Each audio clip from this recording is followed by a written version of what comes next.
దేవుని నామానికి మహిమ ఘనత ప్రభావములు కలుగునుగాక. హల్లెలూయా. అందరూ బాగున్నారా అండి? మరొక వారం మీ మధ్యలోకి ఈ రీతిగా రావడానికి దేవుడు నాకు ఇచ్చిన గొప్ప అవకాశాన్ని బట్టి నేను ఎంతగానో దేవుణ్ణి మహింపరుస్తూ ఉన్నాను. మీ మధ్యలోనికి రాలేనేమో అనుకున్నాను, ఎందుకంటే దీన సేవకుని, చిన్న సేవకుని. ఇది శాటిలైట్ ఛానల్, ఇది ప్రపంచమంతా వస్తుంది ఛానల్. కొన్ని వేల రూపాయలు, లక్షల రూపాయలు మనం వెచ్చించాలి. నా వల్ల కాదేమో అనుకున్నాను, కానీ దేవుడు సమకూరుస్తున్నాడు. మీలాంటి వాళ్ళను దేవుడు లేపుతున్నాడు. అందుని బట్టి దేవునికి మహిమ. మరి సత్యమైన వాక్యం కొరకు నిజంగా ఇంతమంది ఆశపడుతున్నారని మరి నాకు కూడా చాలా సంతోషం వేసింది. నేటి కాలంలో సత్యము చాలా అరుదైపోయింది, కానీ దేవుని మహాకృపను బట్టి మనమైతే సత్యాన్ని చేత పట్టుకొని దేవుని నామాన్ని మహింపరుస్తూ ఉన్నాం. కాబట్టి ప్రియమైన దేవుని బిడ్డలారా, ఈ కార్యక్రమాల ద్వారా మీరు బలపరచబడుతున్నారని మీరు మాకెంతగానో ఫోన్లు చేసి తెలియపరుస్తున్నారు. మరి మేము కూడా మీ ఫోన్లన్నీ రాసుకుంటున్నాము, మీ ప్రార్థన అవసరాలన్నీ రాసుకుంటున్నాము. మీ కుటుంబ సమస్యలు మరి మా కుటుంబ సమస్యలుగా మేము తీసుకుంటున్నాము. ఎందుకంటే మనందరం ఒక కుటుంబం. మీరందరూ నాకు తల్లిదండ్రులతో సమానం, అన్నదమ్ములతో సమానం, అక్క చెల్లెలతో సమానం. మరి నన్ను కూడా మీరు మీ సొంత బిడ్డగా మరి తీసుకొని ప్రతి వారం నమ్మకంగా ఈ కార్యక్రమాలు చూస్తూ దైవ దీవెనలు మీరు పొందుతున్న విధమును బట్టి నేను ఎంతగానో దేవుని మహింపరుస్తూ ఉన్నాను. మరి దేవుని బిడ్డలారా, ఈ కార్యక్రమం ద్వారా అనేకులు దీవించబడుతున్నారు. అయితే మరి మనకు ఆర్థికంగా ఎంతో ఇబ్బందిగా ఉంది, ఎన్నో అవసరాలు ఉన్నాయి, మీకు తెలియపరుస్తూనే ఉన్నాం. టీవీ పరిచర్య కావాలి, నెల నెల లక్షల రూపాయలు టీవీలకి అవుతూ ఉంది. అలాగే మందిర నిర్మాణం ఆగిపోయిందండి, జ్ఞాపకం చేసుకోండి. మందిర నిర్మాణం గురించి అడుగుతూనే ఉన్నాను, కానీ ఎక్కడో ఒక మూలన ఎవరో కొంతమంది 3,000, 5,000, 10,000 అట్లా పంపిస్తూ ఉన్నారు. దాదాపుగా 2-3 వారాల నుంచి మీ మధ్యలోకి వస్తూనే ఉన్నాను. టీవీ పరిచర్య ద్వారా మందిరం చూపిస్తూనే ఉన్నాం. దాదాపుగా మరి 30,000 నుంచి 50,000 ఆ మధ్యలోనే మరి వచ్చిందండి. మీరు ఆలోచన చేయండి. చూసే వాళ్ళు అనేకులు చూస్తున్నారు, వందల మంది ఫోన్లు చేస్తున్నారు, అన్ని సమస్యల గురించి చెప్తున్నారు.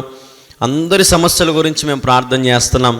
అయితే ఒక మాట చెప్పాలని ఆశపడుతున్నానండి. చాలామంది ఏమంటున్నారంటే, సమస్యలలో ఉన్నాము, మేము సమస్యలు పోతే ఇస్తాం, ఉద్యోగం వస్తే మేము అందరానికి ఇస్తాం, దేవుడు మా జీవితంలో మేలు చేస్తే, ఆరోగ్యం ఇస్తే, బలమునిస్తే, పెళ్లి చేస్తే, గర్భఫలం ఇస్తే మేము దేవునికి ఇస్తామని చాలామంది అంటూ ఉంటే నాకెక్కడో కొంచెం తెలియని బాధగా ఉంది. ఎందుకంటే కొంచెంలో విత్తువాడే నమ్మకమైన వాడండి దేవునికి. హల్లెలూయా. లేమిలో, కలిమిలో దేవునికి ఇచ్చి చూడండి, దేవుడి నామాన్ని గణపరచండి.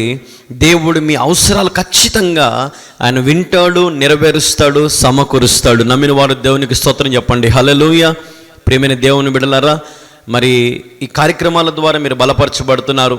మందిర నిర్మాణానికి మీరు కొంచెంలో ఉన్నా సరే, లేమిలో ఉన్న, కష్టాల్లో ఉన్న, ఇబ్బందుల్లో ఉన్న, అది కొంచెమైనా సరే, అది 2,000 అవని, 5,000 అవని, 10,000 అవని, దేవుడు మీకు ఎంత ప్రేరేపణిస్తే అంత మీరు ముందుకు వచ్చి ప్రభు మందిర నిర్మాణానికి ఇచ్చి చూడండి, దేవుడు గొప్ప కార్యాలు జరిగిస్తాడు. నా దగ్గర లేదు, నేను దీనురాలని, పేదదానిని, నాకు అప్పులు ఉన్నాయి, సమస్యలు ఉన్నాయి అంటే మన జీవితం ఎప్పుడు ఇలాగ ఉంటుందండి.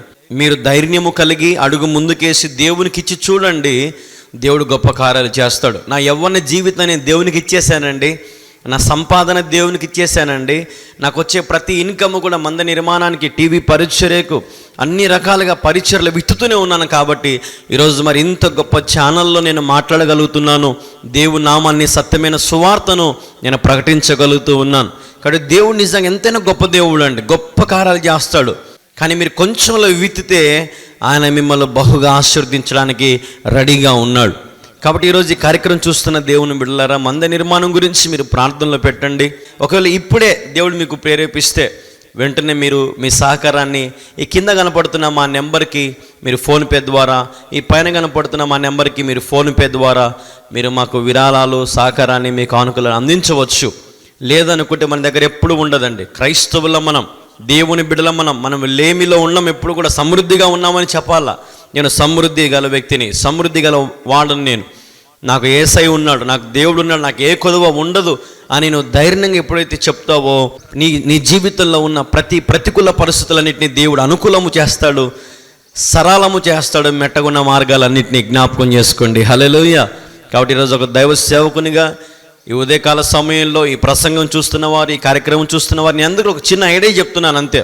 ఈ సలహాని మీరు పాటించి చూడండి, గొప్ప కార్యాలు మీ ద్వారా జరుగుతాయి. 10 ఏళ్ళ నుంచి గర్భఫలం లేదా, 20 ఏళ్ళ నుంచి గర్భఫలం లేదా, డీలా పడొద్దు. నాతో నా యేసై ఉన్నాడు, నాకు నా యేసై ఇస్తాడు. ఇచ్చేంత వరకు పట్టుదల కలిగి ప్రార్థన చేయి.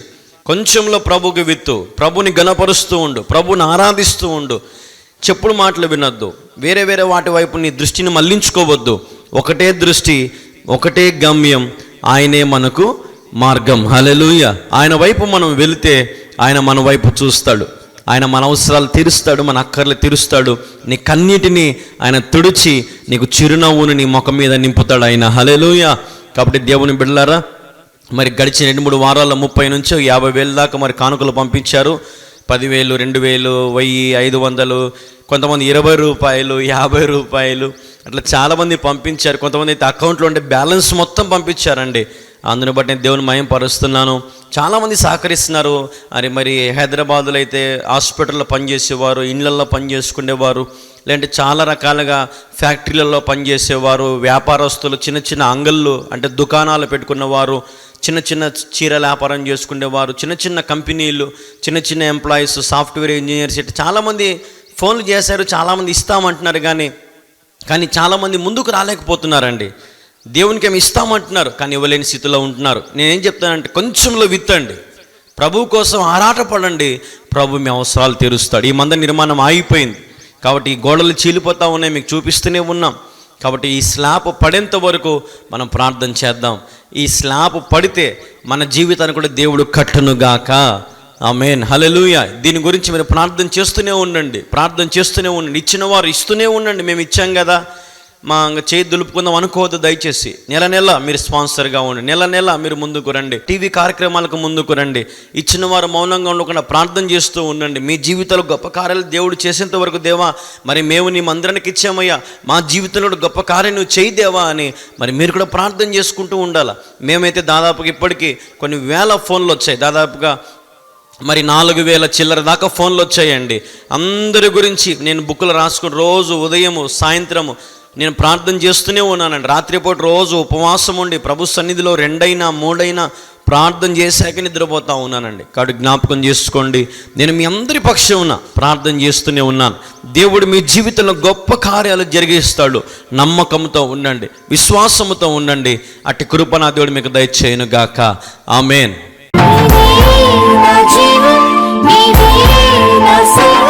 హల్లెలూయా. దేవుని నామానికి మహిమ కలుగును గాక. అందరూ బాగున్నారా?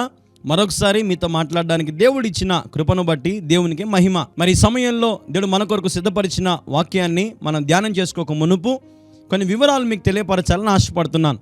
చాలామంది మీరు ఫోన్లు చేస్తున్నారు, కానీ నిదానంగా మీరు మాట్లాడండి, చక్కగా మాట్లాడండి. మీ పేరు, మీ ఊరు, మీ వివరాలు మాకు చక్కగా తెలియపరుస్తే మేము రాసుకుంటున్నాం. అన్నీ కూడా వరుసగా రాసుకొని మీ గురించి ప్రభు సన్నిధిలో నేను మరి పాస్టమ్మ గారు సంఘం అందరం ప్రార్థన చేస్తూనే ఉన్నాం. కాబట్టి మీకు ఇంకా ఏదైనా ప్రార్థన భారములు ఉంటే మీరు ఆలోచించకుండా, మొహమాట పడకుండా, సిగ్గుపడకుండా మీ అన్నగా, మీ తమ్మునిగా, మీ దైవజనునిగా భావిస్తున్నారు. కాబట్టి మీ స్క్రీన్ మీద కనపడుతున్న మా నెంబర్కి మీరు వెంటనే ఫోన్ చేయండి. మీతో నేను కానీ పాస్టమ్మ గారిని మాట్లాడి మరి మీ వివరాలన్నీ కూడా మేము రాసుకుంటాం. మీ ప్రార్థన అవసరాలు, ప్రార్థన భారాలు ఉంటే మాకు తెలియపరచడంలో మీరు ఆలోచించకుండా ముందుకు రావాలని ప్రభు పేరట మనవి చేస్తున్నాను.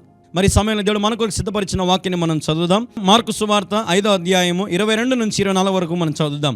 ఆయన సముద్ర తీరమున ఉండగా సమాజ మందిరపు అధికారులలో యాయిరును ఒకడు వచ్చి ఆయనను చూచి ఆయన పాదముల మీద పడి, నా చిన్న కుమార్తె చావునై ఉన్నది, అది బాగుపడి బ్రతుకున్నట్లు నీవు వచ్చి దాని మీద నీ చేతులు ఉంచవలనని ఆయనను మిగులు బతిమాలు కొనగా ఆయన అతనితో కూడా వెళ్ళెను. బహుజనమును ఆయనను వెంబడించి ఆయన మీద పడుచుండిరి. అలాగే మనము 35వ వచనం కూడా గమనిస్తే కంటిన్యూషన్, ఆయన ఇంకనూ మాట్లాడుచుండగా సమాజ మందిరపు అధికారి ఇంట నుండి కొందరు వచ్చి, కుమార్తె చనిపోయినది, నీవిక బోధకునికి ఎందుకు శ్రమ పెట్టుదు అనిరి. యేసు వారు చెప్పిన మాట లక్ష్య పెట్టక, భయపడకము, నమ్మిక మాత్రం ఉంచుమని సమాజ మందిరపు అధికారితో చెప్పి, పేతురు, యాకోబు సహోదరుడు యోహానును అను వారును తప్ప మరి ఎవరైనాను తన వెంబడి రానియక సమాజ మందిరపు అధికారి ఇంటికి వచ్చి వారు గొల్లుగా నుండి చాలా ఏడ్చుచు ప్రలాపించుచు నుండుట చూచి లోపలికి పోయి, మీరెలా గొల్లు చేసి ఏడ్చుచున్నారు? ఈ చిన్నది నిద్రించుచున్నదే గాని చనిపోలేదని వారితో చెప్పాను. అందుకు వారు ఆయనను అపహసించిరి. అయితే ఆయన వారందరినీ బయటికి పంపివేసి ఆ చిన్నదాని తల్లిదండ్రులను అతనితో ఉన్నవారిని వెంటబెట్టుకొని ఆ చిన్నది పరుండయున్న గదిలోనికి వెళ్ళి ఆ చిన్నదానిని చేయిపట్టి తలితకుమి అని ఆమెతో చెప్పెను. ఆ మాటకు చిన్నదానా లెమ్మని నీతో నిశ్చయముగా చెప్పుచున్నానని అర్థం. వెంటనే ఆ చిన్నది లేచి నడవసాగెను. ఆమె 12 సంవత్సరాల ప్రాయము గలది. వెంటనే వారు బహుగా విస్మయమొందిరి. జరిగినది ఎవరికి తెలియకూడదని ఆయన వారికి గట్టిగా ఆజ్ఞాపించి ఆమెకు ఆహారం పెట్టుడని చెప్పెను. దేవునికి మహిమ కలుగునుగాక. 35 నుంచి 43 వరకు, అదే రీతికి 22 నుంచి 24 వరకు ఇక్కడ ఒక చిన్నదాన్ని మనం గమనిస్తూ ఉన్నాం.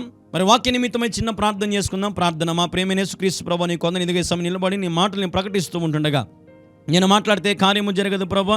నీవే నన్ను మరుగుపరిచి నీ బలమైన సన్నిధి నా మీద కుమ్మరించమని వేడుకుంటూ అతి శ్రేష్టమైన యేసుక్రీస్తు నామములో ప్రార్థించి స్తుతించి అడిగి వేడుకొనుచున్నాము తండ్రి. Amen, amen, amen. హల్లెలూయా. ప్రియమైన దేవుని వారలారా, ఈ సమయంలో మనం ఇక్కడ గమనిస్తే మార్కు సువార్త 5వ అధ్యాయంలో 22 నుంచి 24 వరకు, ఆ తర్వాత మరి 35 నుంచి 43 వరకు మనం ఒక చిన్నదానిని దేవుడు స్వస్థపరచడం, చనిపోయిన చిన్నదానిని ఇక్కడ దేవుడు లేపడమును మనం గమనిస్తూ ఉన్నాం. హల్లెలూయా, హల్లెలూయా. దేవునికి మహిమ కలుగును గాక.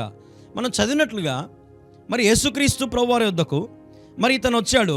ఇతను వచ్చి యేసు ప్రభువారి దగ్గర నిలబడి యేసు ప్రభుతో ఆయన పాదముల మీద పడి యేసు ప్రభును చూచాడు.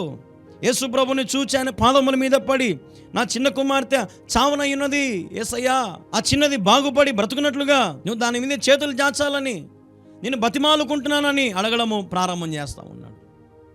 యేసయ్య వెంటనే మరి తనతో పాటున్న శిష్యుల్లో కొంతమందిని మరి తీసుకుని వెళ్ళడం మనం గమనిస్తూ ఉన్నాం. వారిలో అక్కడ కొంతమందిని మనం చదివితే 37వ వచనం క్లారిటీగా రాస్తారు. అక్కడ పేతురు, యాకోబు సహోదరుడు యోహాను అను వారిని తప్ప మరి ఎవరినైనాను తన వెంబడి రానియక, ఒక ముగ్గురిని తప్ప మిగతా వారందరినీ కూడా అక్కడే పెట్టేసి దేవుడు మరి అక్కడ నుంచి వెళ్ళి ఆ యజమాని ఇంటికి వెళ్ళడం మనం గమనిస్తూ ఉన్నాం. మరి వెళ్ళగానే అక్కడ ఇంటి చుట్టూ చాలా సర్వసాధారణంగా చచ్చిపోయిన వాళ్ళ ఇంటి చుట్టూ కూడా ఏడుస్తూ ఉంటారు, కేకలేస్తూ ఉంటారు, అరుస్తూ ఉంటారు కదా. బాగున్నప్పుడు ఎవరు చూసుకోరు నిజంగా ఈ లోకంలో. చనిపోయినాక అందరు డబ్బులు వేసుకొని ఒక సమాధి పెట్టకు, పూలకని, పటాకులకని, వాటికని, వీటికని ఎంత ఖర్చు పెడతారో చనిపోయాక భోజనాలకని. బతుకున్నప్పుడు కనీసం ఒక పూట అన్నం పెట్టరు, ఆయనకు ఒక పూట అన్నం పెట్టరు, ఆయన పండగ ఒక వస్త్రాలు దీపించరు, 10 స్థలాలు తీసుకెళ్లరు, 10 మందితో కలసనివ్వరు, ఎవరితో మాటలనే తిడుతూ ఉంటారు, ఎవరిన ఏదన్నా అడిగినా అరుస్తూ ఉంటారు, కొడతా ఉంటారు. ఈ మధ్య మనం చూడట్లేదండి, చాలా మొబైల్స్లో కూడా మరి వస్తూ ఉన్నాయి కదా. పెద్దవాళ్ళని కొట్టడము, తిట్టడము వీడియోలు కూడా ఈరోజు చాలామంది పెడతా ఉన్నారు కదా. నేను ఈ మధ్య అయితే ఒక వీడియో చూశాను. ఒక స్త్రీ వాళ్ళ మామగారు పెద్ద ఆయన మంచంలో అంటే వాళ్ళ భర్త వాళ్ళ నాన్న మంచంలో పడుకొని ఉన్నాడు. ఆయన జుట్టు పడుకొని లాగి పరకతో తల మీద వీపు మీద కొడతా ఉంది. ఆయన పడుకొని ఉన్నాడు. మీరు చూసే ఉంటారు ఆ వీడియో కదా. ఎంత దయనీయ స్థితిలో ఉంది ఈరోజు పరిస్థితి. కానీ ఇక్కడ కూడా మరి ఈ చిన్నది చచ్చిపోతే ఆ గ్రామంలో ఉన్నవారు, వారి బంధువులు, తల్లిదండ్రులు అందరూ కూడా ఏడుస్తున్నారు, కన్నీరు మున్నరు అవుతున్నారు. యేసయ్య ఎందుకు మీరు ఏడుస్తున్నారు? ఆ చిన్నది ఏం చచ్చిపోలా, ఆ చిన్నది నిద్రించుచున్నది అని అనగానే అందరూ ఏం చేస్తున్నారంటే ఇప్పుడు అపహసించుచున్నారంట. అంటే అంతసేపున ఏడుపంతి ఇప్పుడు ఏమైంది? నవ్వుగా మారింది వారికి. అంటే ఆ ఏడుపు నిజమైన ఏడుపేనా? కాదు కదా, దొంగ ఏడుపు కదా. అంటారు చాలామంది. కళ్ళలో నీళ్ళు కూడా రావు కదా. ఒక్కోసారి మనం పిల్లలకి చెప్తాం, దొంగ ఏడుపు ఆపే నువ్వు, దొంగ ఏడుపు ఆపురా నువ్వు అంటాం కదా. ఎందుకంటే మనం గమనిస్తాం, మనకు తెలుసు ఏది నిజమైన ఏడుపు. హృదయంలో ఎవరికి బాధ ఉంది, ఎవరు నిజంగా ఏడుస్తున్నారు, ఎవరు నొచ్చుకున్నారని మనం తెలుసుకోలేమా అండి కదా. ఇక్కడ కూడా అదే జరిగింది. అంతవరకు ఏడిచిన వారందరికీ సడన్గా దేవుణ్ణి ఎగతాళి చేయడం, దేవుని మీద జోక్స్ చేసుకోవడం, అపహసించడం మనం గమనిస్తూ ఉన్నాం. అయితే దేవుడు వారి మాటలు ఎవరి మాట లెక్క చేయకుండా మరి యేసు ప్రభుతో పాటు వచ్చిన శిష్యులను, తన తల్లిదండ్రులను మాత్రము తీసుకెళ్ళాడు. మిగతా వారందరినీ బయటికి వెళ్ళిపోమని చెప్పాడు. అయితే ఆ చిన్నది ఏ గదిలో అయితే పెట్టాడు ఆ గదిలోకి తీసుకెళ్లారు యేసు ప్రభుని. యేసు ప్రభు వెళ్ళగానే తలితకుమి అని అనగానే ఆ చిన్నది లేచి నడవడం సాగిందంట. తలితకుమి అంటే అర్థం ఏంటంటే లెమ్మని అర్థం. నీతో నిశ్చయంగా చెప్తున్నాను, లెమ్మని, లెమ్ము అని అర్థం. హల్లెలూయా, హల్లెలూయా. చూడండి ఎంత అద్భుతమైన మాట. ఒక్క మాటలో అక్కడ నిజంగా తల్లిదండ్రులు ఎంత బాధపడతాం. ఒకవేళ వచ్చిన వారందరూ కూడా దొంగ ఏడుపు ఏడిచినా తల్లిదండ్రులు మాత్రం నిజంగా తీరని బాధ. అది కన్న పేగు కదా కదా. నాకు తెలిసిన నా స్నేహితుడు చనిపోయాడు. చనిపోతే మరి అతని శవమును బూడిచే రోజున మరి మేము వెళ్తే వాళ్ళ నాన్నకైతే పిచ్చి వచ్చేసిందండి. వాడైతే డీఫార్మసీ చేస్తూ ఉన్నాడు, డీఫార్మసీ ఫైనల్ ఇయర్లో ఉన్నాడు. ఒక అమ్మాయి విషయంలో వాని మీద వాని క్లాస్మేట్సే స్విమ్మింగ్ వెళ్దాం రాని పిలిచికెళ్ళి వాడిని చంపేశారండి. అయితే కాలేజ్ స్టూడెంట్స్ కాబట్టి కేసు లేకుండా అది వెళ్ళిపోయింది, తర్వాత పక్కన పెట్టేసేయండి. అయితే ఇక్కడ ఒక ప్రాణం పోవడం జరిగింది. మేము వెళ్ళాము. అయితే వాళ్ళ నాన్నకైతే పిచ్చి వచ్చేసిందండి. వాళ్ళ అమ్మ అయితే నా కొడుకు ఇప్పుడు అన్నానికి ఇంటికి వస్తాడు, ఇంటికి వెళ్ళి నేను టిఫిన్ చేయాలా, భోజనం చేయాలంటుందండి వాళ్ళ అమ్మ. నాకు భలే ఆశ్చర్యం వేసింది. అక్కడ కళ్ళ ముందరే శవం పెట్టుకొని తల్లి నమ్మలే, ఏడుస్తూ ఉంది. ఆ ఏట్లో గుంత తీస్తూ ఉంటే నాన్న పోయి పడుకున్నాడు, దాంట్లో అమ్మ పోయి పడుకుంటుంది కొడుకుతో పాటి. కళ్ళు నీళ్ళు ఆగలేదండి నాకైతే. ప్రభువా, ఏమి వేదన ప్రభువా ఈ తల్లిదండ్రులది. నిజంగా ఎంతోమంది తల్లిదండ్రులు వారి కుమారులను కూతుర్లను పోగొట్టుకున్న తల్లిదండ్రులారా, ఈరోజు మీకు నిజంగా తీరని శోకంలో నువ్వు ఉన్నావా, తీరని బాధలో నువ్వు ఉన్నావా? వారి ఫోటోలు చూసినప్పుడల్లా వారి జ్ఞాపకాలు, వారు పంచిన ప్రేమ, వారు మాట్లాడిన మాటలు నీ జ్ఞాపకం వస్తున్నాయా? దిగులు పడద్దమ్మా, ధైర్యంగా ఉండమ్మా.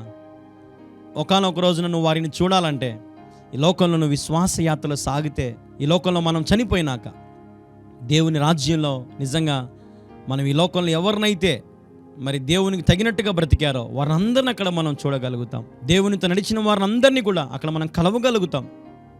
హల్లెలూయా, హల్లెలూయా. అయితే ఇక్కడ మనం గమనిస్తే ఈ చిన్నదాన్ని దేవుడు లేపగానే ఆ చిన్నది లేచి నడవడం సాగింది. హల్లెలూయా. ఎన్ని సంవత్సరాలు అంటే ఆ చిన్నదానికి 12 సంవత్సరాలు మాత్రమే. అయితే ఆశ్చర్యం అందరూ చూసి ఇప్పుడు విస్మయం పొందుతున్నారు. ఏడ్చారు, జోక్స్ వేసుకున్నారు. వెంటనే ఇప్పుడు వాళ్ళ మైండ్ సెట్ ఎట్ అయిపోయిందండి, విస్మయం పొందుతున్నారు, ఆశ్చర్యపడుతున్నారు.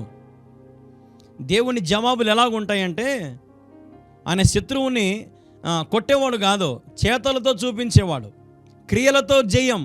అట్లాంటి వాడు నా యేసయ్య. పాముని ఎలా చంపాలో దేవునికి తెలుసు, ఎలాగా మరి శత్రువులను తరిమి కొట్టాలో దేవునికి తెలుసు, అపవాదికి విజయము రానియకుండా ఎలా చేయాలో దేవునికి తెలుసు. నమ్మిన వారి దేవునికి స్తోత్రం చెబుదాం. హల్లెలూయా. చూసారా, అంతవరకు ఏడ్చిన జనాలు, యేసు ప్రభువుని అపోసించిన జనాలు ఇప్పుడు ఏం స్టార్ట్ చేశారండి? ఆశ్చర్యపోతున్నారు. యేసయ్యను చూస్తూ ఉంటే భయపడుతున్నారు. ఇప్పుడు అయ్యో పొరపాటున ఏదో అనేసామేమో, ఈయనలో ఇంత శక్తి ఉందే, ఈయన నిజంగా చాలా గొప్పవాడే, చాలా ఆశ్చర్యకరుడే అని ఇప్పుడు వాళ్ళ మైండ్ స్టేట్ చాలా డిఫరెన్స్గా ఉంది. దిక్కు తోచని స్థితిలో ఇప్పుడు వాళ్ళు ఉన్నారు, విస్మయం పొందారు, మైండ్ ఇప్పుడు బ్లాంక్ అయిపోయింది. బికాస్ విత్ దట్ మిరాకిల్, ఎందుకంటే అక్కడ గొప్ప కార్యము ద్వారా వారి ఫ్యూజులు ఏమైపోయినాయండి? ఎగిరిపోయినాయి. హల్లెలూయా. దేవునికి మహిమ కలుగునుగాక. ఆమెన్. ప్రియమైన సహోదరి సహోదరులారా, చనిపోయిన చిన్నదానిని దేవుడు లేపడం మనం గమనించాం. ఈరోజు నిజంగా నీ జీవితంలో కూడా దేవుడు చేస్తాడు. నువ్వు నమ్మకంగా ఉంటే, విశ్వాసంగా ఉంటే. చావు బతుకుల మధ్యలో ఉన్నావా? చావు బతుకుల మధ్యలో కొట్టిమిట్టాడుతూ ఉన్నావా? యేసు ప్రభు నీ సొంత రక్షకుని అంగీకరించి నీ జీవితం ప్రభువుకు సమర్పించి చూడు. నిజంగా నీ జీవితంలో నువ్వు బ్రతుకుతావు. నువ్వు బ్రతుకు దినములన్నీ కృపాక్షేమములే అని వాక్యంలో ఉంది. నేను బ్రతుకు దినములన్నీ దేవుని కృపాక్షేమములే అని వాక్యంలో ఉంది. ఈరోజు నీ బ్రతుకు దినములు నా దేవుని కృప ద్వారానే. ఈరోజు నువ్వు దీర్ఘాయుష్వంతుడు కావాలంటే, నీ ఆయుష్ పొడిగించబడాలంటే ఖచ్చితంగా నువ్వు దేవునికి లోబడి దేవుని మాట నువ్వు వినగలిగితే నువ్వు కూడా లేచి నడవడం ఆరంభించును గాక. నువ్వు కూడా లేచి నడవడం ఆరంభించుదువు గాక. హల్లెలూయా, హల్లెలూయా. దేవునికి మహిమ కలుగును గాక. అమ్మా, తమ్ముళ్ళారా, అయ్యలారా, ప్రియ స్నేహితులారా, దేవుని పిల్లలారా, ఈరోజు దేవుడు మీ అందరితో మాట్లాడుతున్న మాట. ఈరోజు నీ జీవితంలో ప్రతికూల పరిస్థితులన్నిటి కూడా దేవుడు సాధ్యపరచగలుగుతాడు. ఎక్కడైతే నీకు అవమానం వచ్చిందో, నేను అపోసించుచున్నారా, వారి మధ్యలోనే నేను దేవుడు నిలబెడతాడు. నీ ద్వారా ఆశ్చర్య కార్యాలు దేవుడు చేయడానికి సిద్ధంగా ఉన్నాడు, సమర్థుడిగా ఉన్నాడు. చేయలేడా? చేస్తాడు. ఈ రోజున అల్ప విశ్వాసంతో కాక విశ్వాసంతో ప్రభు దగ్గరికి, అందుకే ప్రభు దగ్గరికి ఆ యాయిరు యజమాని యొక్క పని మనిషి వచ్చాను అన్నాడు, అయ్యా నీ కుమార్తె చనిపోయిందయ్యా, ఇంకా యేసుప్రభుని ఎందుకు శ్రమ పెడతావు, ఎందుకు ఇబ్బంది పెడతావు? అప్పుడు యేసుప్రభు అన్నాడు, యాయిరు విశ్వాసముంచు. అయిపోయా, తండ్రికి తెలిసింగా చిన్నది బతుకుతుంది. నేను అనుకుంటా నిజంగా తను పెద్ద భయపడినాడు, ఏడ్చిన్నాడు. ఎందుకంటే నేను యేసుతో ఉన్నాను, యేసు నాకు సంతోషం ఇస్తాడు, నేను యేసుతో ఉన్నాను, యేసు నా బిడ్డను బతికిస్తాడనే దృఢమైన సంకల్పం నిజంగా తను కలిగి ఉంటాడు. కాబట్టి యేసుతో పాటు నడిచాడు, యేసుతో పాటు ఇంటికి వెళ్ళాడు. అక్కడ జరిగే సంభవాలన్నీ, ఆ సంఘటనలన్నీ కూడా గమనిస్తూ ఉన్నాడు. దేవుడు నిజంగా వారి కన్నీరును తుడిచాడు. వారి కన్నీరును దేవుడు నాట్యముగా మార్చాడు. తల్లిదండ్రులకు తీరని శోకం నుంచి దేవుడు వారికి విముక్తినిచ్చాడు. 12 సంవత్సరాల బిడ్డ అంటే ఎంత ముద్దుగా ఉంటుంది కదా, ఎంత చక్కగా పెంచుకుంటున్న వారు గారాబంగా చిన్నప్పటి నుండి. సడన్గా చిన్నది చచ్చిపోతూ ఉంటే ఏ తల్లిదండ్రులు తట్టుకోగలుగుతారు? చూసారు, ఏసై తట్టుకోలేకనే నడుచుకుంటూ వచ్చాడు, సిద్ధపడి వచ్చాడు, వేగరపడి వచ్చాడు. జనులు అవమానించినా, కించపరిచినా, అపోసించినా వెనుకడుగు వెళ్ళిపోలే. ఆ తల్లిదండ్రులు తిట్ల, ఏందయ్యా మీ వాళ్ళకు బుద్ధి ఉందే లేదా, నేను వస్తే ఏంది నన్ను నా మీద జోక్స్ చేస్తూ ఉన్నారు, నేనేం నీ కూతుర్ని ముట్టను పో, నేను నా కూతురు ఇంటికి పోతా పో అని అలిగి వెళ్ళిపోలే యేసయ్య. ఎక్కడైతే అవమానించబడ్డాడో అక్కడే హీరోలాగా బయటికి రావడం మనం చూస్తూ ఉన్నాం. హల్లెలూయా! యేసే నా దేవుడు, యేసే నా hero. Real hero, not a reel hero. ఇది రీల్ కాదు, రీల్లో అన్నీ కూడా యాక్షన్లు జరుగుతాయి. ఇది రియల్, నిజంగా జరిగినవి కాబట్టి లేఖనాలు రాయబడ్డాయి. 3 చోట్ల రాశారు ఈ మాటలు. మత్తయి సువార్తలో ఉంది, మార్కు సువార్తలో ఉంది, లూకా సువార్తలో ఉంది. ఎందుకు రాశాడంటే, ఈ చిన్నది చనిపోయింది కానీ నేను బ్రతికించాను. నీ జీవితంలో ఎండిపోయి ఉన్నావేమో, నీ జీవితం కూడా అయిపోతుందని నువ్వు ఆలోచన చేస్తున్నావేమో, సమస్యలతో ఉన్నావేమో, టెన్షన్స్ పడుతున్నావేమో, దిక్కు తోచని స్థితిలో నువ్వు ఉన్నావేమో. Don't worry, God is here. ఇక్కడ దేవుడు ఉన్నాడు. ఈ మాటలు ఎప్పుడైతే ప్రకటిస్తున్నానో, ఈ మాట వదులుతున్న సమయంలోనే మీ జీవితంలో కూడా దేవుడు కార్యము జరిగిస్తాడు. నమ్మిన వారు దేవునికి స్తోత్రం చెప్పండి. హల్లెలూయా! జరిగించును గాక.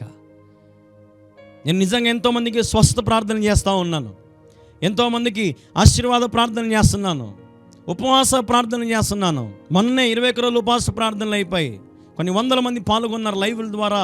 మరి ప్రత్యక్షంగా పరోక్షంగా దీవించబడి, ఆశీర్వదించబడి వాళ్ళు చేస్తున్న ఫోన్ కాల్స్ నిజంగా ఎట్లున్నాయంటే, అన్న 21 రోజులు ఉపవాస ప్రార్థన ద్వారా మేము ఎంత దీవించబడ్డామంటే అంత వాక్యముతో నింపబడ్డాం. మేము ఇంకా చాలన్నా, మాకు ఇంకా మేము దేవుని కోసం బ్రతకాలని ఇంకా మాలో ఆశ కలిగింది, ఇంకా మాలో నువ్వేదో ఒక బూస్ట్ ఇచ్చినట్టుందన్న మాకు నువ్వు. ఎందుకు ఈరోజు ఇంత ప్రయాస? గొంతు పోయినా, ఆరోగ్యం పోయినా, శక్తి పోయినా, బలం పోయినా, ఏమున్నా ఏమి లేకపోయినా ఎందుకు ఈ ప్రయాస అంటే, చనిపోయిన వారిని దేవుడు లేపాలని. ఈరోజు నువ్వు ఈ లోకంలో చనిపోతున్నావా, ఆత్మహత్యలు చేసుకోవాలనుకుంటున్నావా? ఎందుకమ్మా? దేవుడు నిన్ను బ్రతికిస్తాడు. ప్రభు దగ్గరకు వస్తే అందరికి అవకాశం ఇచ్చావు కదా, ఒక్కసారి యేసయ్యకి పరిపూర్ణంగా అవకాశం నీ చేయి పూర్తిగా దేవుని చేతిలో పెట్టు. లోక ఆచారం, లోక పద్ధతులు, లోక మాలిన్యమును, లోక పాపములను నువ్వు అంటించుకోక రిక్తుడిగా, పరిశుద్ధుడిగా, పవిత్రుడిగా, పరిశుద్ధుడిగా నువ్వు ఉండగలిగితే నీ జీవితంలో దేవుడు నిజంగా నువ్వు ఊహించని కార్యాలు దేవుడు చేస్తాడు. నమ్మిన వారు దేవునికి స్తోత్రం చెబుదాం. హల్లెలూయా! హల్లెలూయా! ఆ చిన్నది లేచి నడవసాగింది. ఈరోజు నీవు లేచి నడుస్తావు. చావు పడకలో ఉన్నావా, హాస్పిటల్లో ఉన్నావా? మీలో ఎవరైనా సరే రోగులు, హాస్పిటల్లో ఉన్నవారు, మీ బంధువులు కానీ, మీ బిడ్డలు కానీ హాస్పిటల్లో ఎవరైనా ఉన్నారా? ఫోన్ చేయండి, ప్రార్థన చేస్తాను. నేను కూడా హాస్పిటల్ నుంచి గొప్ప రిజల్ట్ మీరు చూస్తారు. మిరాకిల్స్ రిపోర్ట్స్ మీరు చూస్తారు. ఆశ్చర్యమైన రిపోర్ట్లు వస్తాయి, నార్మల్ రిపోర్ట్లు వచ్చును గాక. In the name of Jesus I pray. యేసు నామములో నేను ప్రకటిస్తున్నాను తండ్రి, ప్రతి రిపోర్ట్ నార్మల్ వచ్చును గాక. హాస్పిటల్లో ఎవరైతే మరి అడుగుతున్నారు నాయన, వారు ఏ రోగముతో వారు అడుగుతున్నారు, ఏ బాధతో అడుగుతున్నారో, I command in the name of Jesus, release your power in the name of Jesus. ప్రభువా, నీ శక్తి నేను ప్రకటిస్తున్నాను, నీ నామము నేను ప్రకటిస్తున్నాను, నీ నామములు అడుగుతున్నాను. ప్రభువా, ప్రతి రోగిని ముట్టు ప్రభువా, సావు బతుకుల మధ్యన వారిని లేపు నాయన, స్వస్థపరచు నాయన, వారి మీద నీ కృప ఉంచమని వేడుకుంటున్నాను తండ్రి. ఆమేన్. హల్లెలూయా! ఖచ్చితంగా దేవుడు ముట్టాడు మిమ్మల్ని. విశ్వాసంతో ఉండండి, ఇంకా ఆలోచించద్దు, టెన్షన్ పడద్దు, కలవరపడద్దు. కలవరపడినే కొండల వైపు నా కన్నులేతుదునా, కొదువతో నేను కుమిలెదనా, నీవు నాకుండగా, నీవే నా అండగా, నీవే నా. ఎంత అద్భుతమైన పాట కదా! కలవరపడుతున్నావా? దేవుని వైపు చూడు. ఆమేన్. దేవునికి స్తోత్రం కలుగును గాక. ప్రేమైన సహోదరి సహోదరులారా, ఈ కార్యక్రమం వింటున్న మీరందరూ కూడా మరి ఎక్కడి నుంచి, ఏ ప్రాంతం నుంచి నాకు తెలియదు, కానీ రోగికి ఖచ్చితంగా స్వస్థత దేవుడు ఇస్తాడు. రోగికి స్వస్థత దేవుడు ఖచ్చితంగా ఇస్తాడు. ఈరోజు నీలో ఏ రోగం ఉన్నా సరే, ఏ పాప రోగం ఉన్నా, ఏ వ్యాధితో నువ్వు ఉన్నా, చావు బతుకుల మధ్యలో నువ్వు ఉన్నా, ఖచ్చితంగా దేవుడు నిన్ను ముట్టి స్వస్థపరచగలుగుతాడు. రిపోర్ట్స్ అన్ని నార్మల్ అయిపోతాయి, నువ్వు క్షేమంగా ఇంటికి రావగలుగుతావు. అట్టి కృప దేవుడు నీకు దయచేయును గాక. ఆమేన్. ప్రార్థన చేసుకుందాం, మోకరించని ప్రార్థన. ప్రియమైన యేసయ్యా నీకు స్తోత్రం. ఇదిగే సమయంలో మరి ప్రార్థన చేస్తూ ఉంటుండగా మా ప్రార్థన ఆలకించి ఎందరైతే ఏకీభవిస్తున్నారో వారి జీవితంలో ఘనమైన కార్యాలు జరిగించండి, ఆశ్చర్య కార్యాలు జరిగించండి, స్వస్థత కార్యాలు జరిగించమని వేడుకుంటూ, వారికి కావాల్సిన ఆరోగ్యము, శక్తి, బలము, సర్వ సమృద్ధితో వారిని నింపమని వేడుకుంటూ, అతి శ్రేష్టమైన యేసు క్రీస్తు నామములో ప్రార్థించి స్తుతించి అడిగి వేడుకొనుచున్నాము తండ్రి. ఆమేన్, ఆమేన్, ఆమేన్. ఈ పరిచర్యను మీరు నిజంగా ప్రేమిస్తున్నట్లయితే, ఈ కార్యక్రమాలు మీరు బలపరచబడుతున్నట్లయితే, దీవించబడుతున్నట్లయితే తప్పక మీరు మాకు సహకరించాలని. మంద నిర్మాణం కూడా జరుగుతూ ఉంది, ఎంతో భారంగా, అన్ని పనులు కూడా అంతా కూడా డబ్బులతో కూడిన పనే కదండి. కాబట్టి మీరు ఆలోచన చేయండి. ఒక టాటర్ ఇసుకకైనా, కంకరకైనా, సిమెంట్కైనా, లేబర్ వర్క్స్కైనా, ఐరన్ రాడ్స్కైనా ఏదో ఒక దానికి మీ వంతు మీరు ముందుకు రండి. ప్రస్తుతానికైతే పని ఆగిపోయింది. ఒక 3 నెలల నుంచి స్లాబ్కు ఏమో రెడీ చేసి పెట్టాము, కానీ స్లాబ్కు దగ్గర ఒక 20 లక్షల దాకా అమౌంట్ కావాలి. చాలా పెద్ద మందిరం, 1200 మంది కూర్చుండేది కాబట్టి దాదాపు మనకు 20 లక్షల దాకా అమౌంట్ అవసరం ఉంది. కాబట్టి ప్రార్థన చేయండి. దేవుడు ద్వారం తెరిచి మరి తన కార్యాన్ని తను నెరవేర్చినట్లుగా మరి మీలో అనేక మంది ప్రేరేపించబడితే ముందుకు రండి. నాది కాదు అనుకోవద్దు, ఎవరో ఇస్తారులే అనుకోవద్దు, ఎవరో చేస్తారులే అనుకోవద్దు. నీ వంతు, నీ భాగం ఎంత అక్కడ ఇచ్చేవారిగా మరి మీరు ఉండాలని మరొకసారి ప్రభు పేరట మీ అందరూ కూడా మనవి చేస్తూ ఉన్నాను. మరి మనకు సువార్తకు ఒక వ్యాన్ కూడా కావాలి. ఆ వ్యాన్ ఇక్కడ మీకు పక్కన చూపిస్తారు చూడండి, చాలా చూపిస్తూ ఉన్నాం. దయచేసి మరి మీరు ముందుకు వచ్చి సువార్త వాహనానికి మీరు ముందుకు రావాలని ప్రభుపేట మనం చేస్తూ ఉన్నాం. అలాగే మరి మందిర స్లాబ్ మరి దాదాపు ఒక 6-7 నెలల నుంచి మందిర నిర్మాణం ఆగిపోయింది, జ్ఞాపకం చేసుకోండి. మరి దేవుని చిత్తం అయితే డిసెంబర్ కల్లా మన స్లాబ్ వేసి ఆ మందిరం ప్రతిష్ఠించాలని ఆశపడతా ఉన్నాం. కాబట్టి ఇంకా చాలా తక్కువ టైం ఉంది. మరి ఇచ్చేవారేమో ఎవరు లేరు, జ్ఞాపకం చేసుకొని మీరు అందరం ముందుకు రండి, దయచేసి సహకరించండి. మీ కుటుంబం తరపున 5,000 అవును, 10,000 అవును, దేవుడు మీకు ఎంత ప్రేరేపిస్తే అంత మీరు ముందుకు వచ్చి సహకరించాలని ప్రభు పేరట మరీ మనం చేస్తూ ఉన్నాం. యవనస్తునిగా నిలబడి మరి దేవుని పనిని, దేవుని కార్యక్రమాలను బాధ్యతగా, నమ్మకంగా జరిగిస్తూ ఉన్నాం. ఎవరికి పంపిస్తే మా కానుక మరి నమ్మకంగా పరిచయలో వాడబడుతుంది మీరు గమనించుకొని, తెలుసుకొని మీరు పంపించాలని ప్రభు పేరట మనం చేస్తూ ఉన్నాను. మీరు పంపించే ప్రతి కానుక భయముతో, భక్తితో మరి టీవీ కార్యక్రమాలకు, మందిర నిర్మాణానికి వాడుతూనే ఉన్నాం, జ్ఞాపకం చేసుకోండి. అయితే మరి ఏ రోజుకి ఆ రోజు సరిపోతూ ఉంది కాబట్టి మీరు జ్ఞాపకం ఇచ్చేవారిగా మీరు ఉండాలని మరొకసారి ప్రభు పేరట మేము 2 చేతులు జోడించి మనవి చేస్తూ ఉన్నాను. ముందుకు రండి. ఆలోచన చేయకుండా మరి మీరు సహకరించగలిగితే ఈ పరిచర్యకి మీరు ఎంతో తోడ్పడిన వారు అవుతారు, సహకరించిన వారు అవుతారు. దేవుడు మీకు తోడుగా ఉండును గాక. మరి ఆదివారపు ఆరాధన కొడుకులు కూడా జరుగుతూ ఉన్నాయి. వివిధ జిల్లాల నుండి, వివిధ గ్రామాల నుండి, వివిధ మండలాల నుండి అనేక మంది పాల్గొంటూ ఉన్నారు. వచ్చిన ప్రతి ఒక్కరికి భోజనాలు, రూములు అన్నీ మేమే ఉచితంగా ఏర్పాటు చేస్తూ ఉన్నాం. రండి, మనందరం కలిసి ప్రభుని మహింపరచుదాం, ఆరాధించుదాం. మరి గడిచిన వారం ఊహించలేనంత జనము మరి ప్రభు మందిరానికి వచ్చారు, దైవ ఆశీస్సులు, దైవ మేలు పొందారు. మీరు కూడా రండి, పాల్గొనండి, దైవ మేలు పొందండి.